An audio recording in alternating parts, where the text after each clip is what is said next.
I was diagnosed in June of 2019, and then I had my operation to remove the breast, the mastectomy, in July 2019.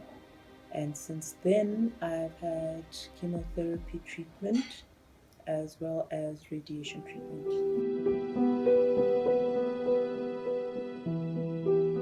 I can say my first red flag was in 2018, March of 2018.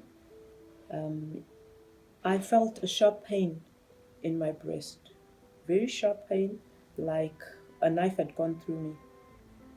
And a few days later, I felt a small lump. Then it disappeared. It just went quiet. So I did not take that seriously. I didn't think there was anything. I did check frequently and there was nothing until 2019. Well, towards the end of 2018, really, when things started changing and the lump started growing and progressing a bit more rapidly. It now came as a hard hit. It was there and you couldn't avoid it. So I contacted my doctor. I was already seeing a doctor for some other condition, and this was now a twist. And he then sent me for scanning and requested a biopsy, of which they couldn't pick up anything on the scan.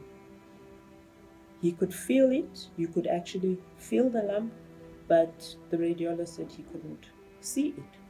So he just referred me back to the doctor to wait it out and see if there'd be any changes. So I really didn't think about it. I cancelled it from my mind.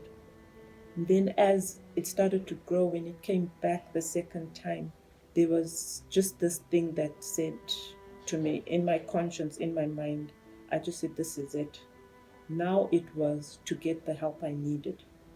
And having a doctor that understood from the get-go and took it seriously from the get-go, that was a big, big step. So I went back to the surgeon, explained everything to him, and he sent me elsewhere for scanning, of which that was now detected, picked up. It was more or less confirmed. After diagnosis, it was a 50-50 whether to operate first or have the tumor shrunk first for my safety. So I was referred to the oncologist. The oncologist okayed the operation because it was just on a certain level. She okayed the operation. There were 2 tumors. One was cancerous already. The other one was just on the border. That's what made everything a rush before the other one could turn and become cancerous. During that time, I had already decided that should it be cancer, I'd want my breast removed because of everything I was feeling. It was so opposite to what has been said. And having done my research and asking other cancer sufferers and survivors, most of it was, it will be painless if it is, so don't worry. Of which I had so much pain I couldn't even sleep. It was the opposite. But something in me told me that it is. So I had more time to make peace with it and decide what I wanted to do. So I chose to have the operation, to have it removed, and then move on from there and take on the challenge of the chemotherapy, take on the challenge of the radiation, the side effects. It was not easy. Later on, after radiation, I developed thrombosis in the other leg. When one had been treated and cleared, now I have it in the other leg. I had burnout. I would tire. Just the simplest task, I would tire. I had to have injections to boost my white blood cells because they were that bad.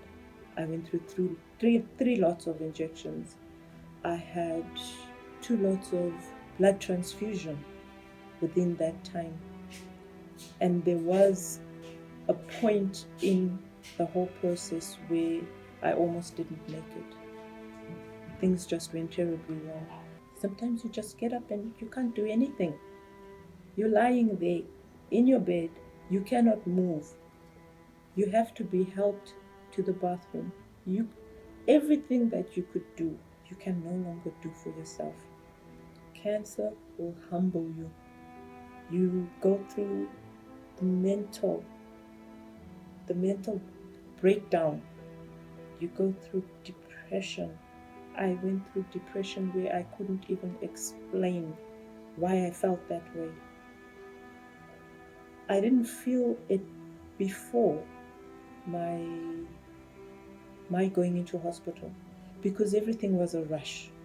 Only afterwards does it come with the depression. It is a mourning because you've lost a part of your body. You've lost control of who you once were. You are now changed into someone even you don't recognize. I didn't recognize myself. And acceptance was a hard thing. I had a small business going. I had my small jewelry, selling my jewelry, making and selling jewelry. But to look at my hands and see my hands blistered, where I can't hold anything, that was devastating. To be unable to walk because my feet are blistered, because they are peeling, it was devastating.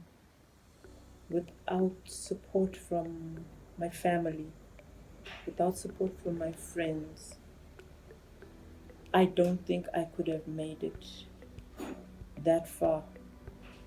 The fight in me was not what I would have expected of myself. So, having the support of people, the support of other survivors, the understanding and the love from doctors and people in the healthcare system played a huge role. There's a question I was asked, have you ever asked yourself, why you? And to this day, my answer is still no. Because cancer is not something you wish on anybody. It is really, it's a disease that is so painful, you wouldn't want to pass it on to anyone if you have a heart, if you have a conscience. So if not me, then who? Cancer, I think, taught me to be able to understand that my body is not what it used to be, and it's going to break me down, and I have to allow it to break me down to be able to rise up. The more I actually fight against it, I'd be weakening myself.